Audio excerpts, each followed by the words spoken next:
FOURce!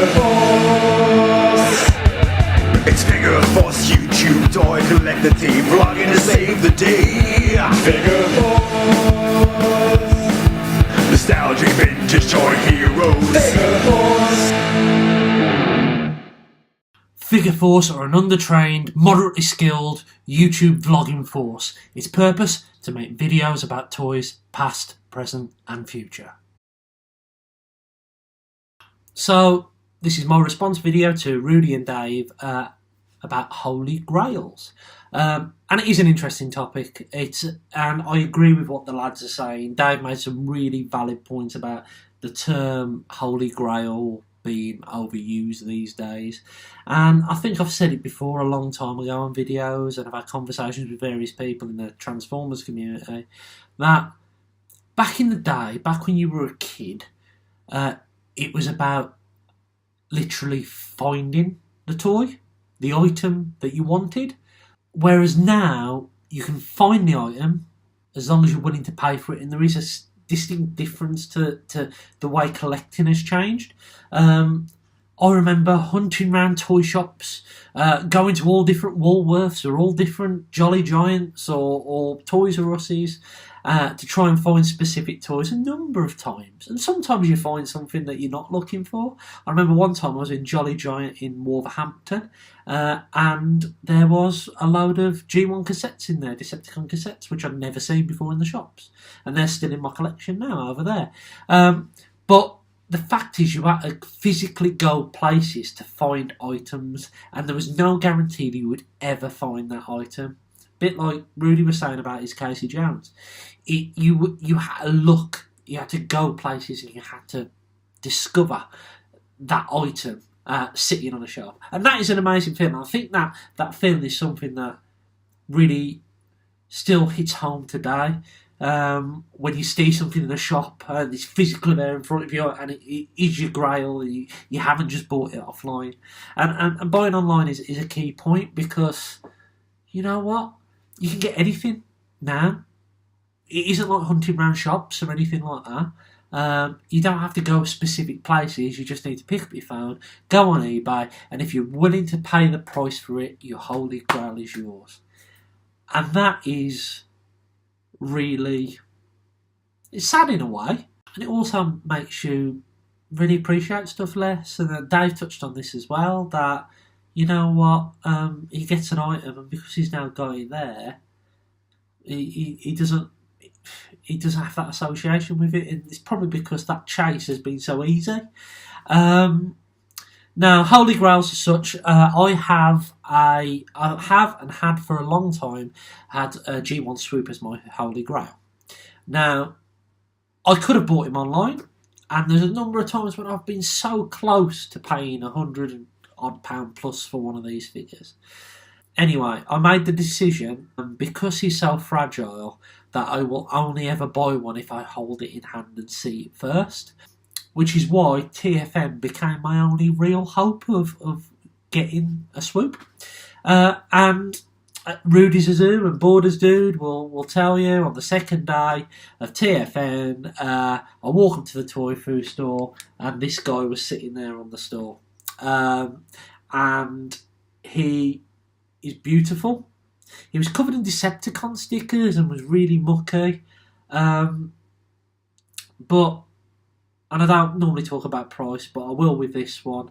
It cost me £40, and some repro labels for another £5. So this Holy Grail has cost me essentially 45 quid, which is a lot less than what I expected to pay for him.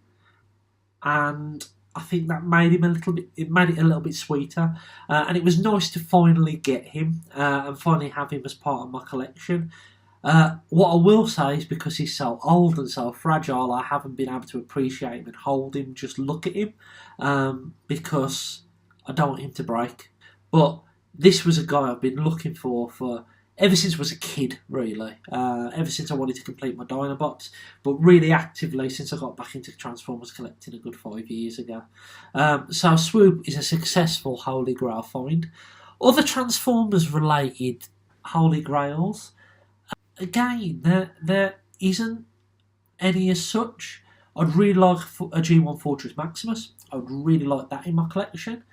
But other than that, now it's G1 stuff that I really, really like to pick up. There's Once, there's a Nightbeat, there's a Horrible, there's some of the monster bots. It's filling holes in the collection. But apart from maybe Fort Max, I don't think there's any Holy Grails left for me in the Transformers world. And that story really carries on a little bit into other toy lines. I was a very, very lucky kid, and I basically got everything I wanted and more. And I'm very lucky today in the fact my mum and dad didn't flog all these car boots out. They stuck them in a cupboard along with all the packaging and everything like that. So I'm very lucky. There are a couple of things that I missed out on when I was a kid, and I would still class those as toy Holy Grails, because if I saw one, I would get it. So the first one is Visionary's Dagger Assault, the only Visionary's vehicle and therefore figure that I haven't got in my collection. The only one I missed from when I was a kid, and it wasn't from what I trying for my old dear and my dad. I know they went everywhere looking for it. Unfortunately, I missed out on that one. As I say, I've got every other Visionaries piece. Yes, they are missing some parts. They are a little bit worn. I don't care about that because they are my childhood pieces.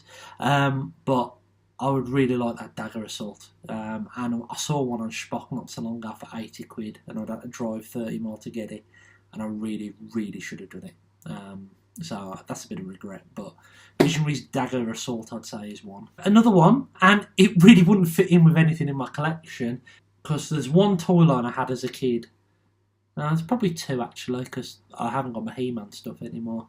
But Ghostbusters, real Ghostbusters. I love those toy lines. Unfortunately, so does my sister. My sister still lives with my parents, and she's got at my toys before I got at them. So, unfortunately, all my real Ghostbusters stuff has gone and is now in her collection, which is a little bit gutted. But one thing I would love was the Ghostbusters station. I was never allowed it when I was a kid because the slime would get on the carpet. But that would be awesome. That would be really awesome just to have that. I think it'd be great, and to play with a slime as well. That would be so cool to do. I would love another Ecto one. I would love to have just a couple of those Ghostbusters in my collection again. And maybe maybe I'll rebuy them. Maybe I'll just sneak into my mum's house and steal them back. I don't know. But yeah, the Ghostbusters station is definitely one that I would consider a Holy Grail. Next one I would really like, it's Mask, and it's Rhino. Didn't really have much Mask stuff as a kid. I only had Vampire here, which is in its terrible state. I have picked up a few Mask pieces recently, well, within the last year. I've got Thunderhawk here and a few other pieces. Dave got me this guy this last Christmas, and James got me Condor here. So yeah, I have got some Mask pieces, but I'd really like a Rhino. Rhino is such an awesome, iconic 80s toy, and I would absolutely love to have that in my collection, and it is one I will chase down at some point. Another Holy Grail of mine at the moment is actually for John to get another FOURce video out. That would be really, really good, considering he is the rarest of FOURce video makers. Only joking, John, I know you've been really busy. Cheers for your video, guys. I hope you've enjoyed this response. I've been Zortrider. Catch you again soon.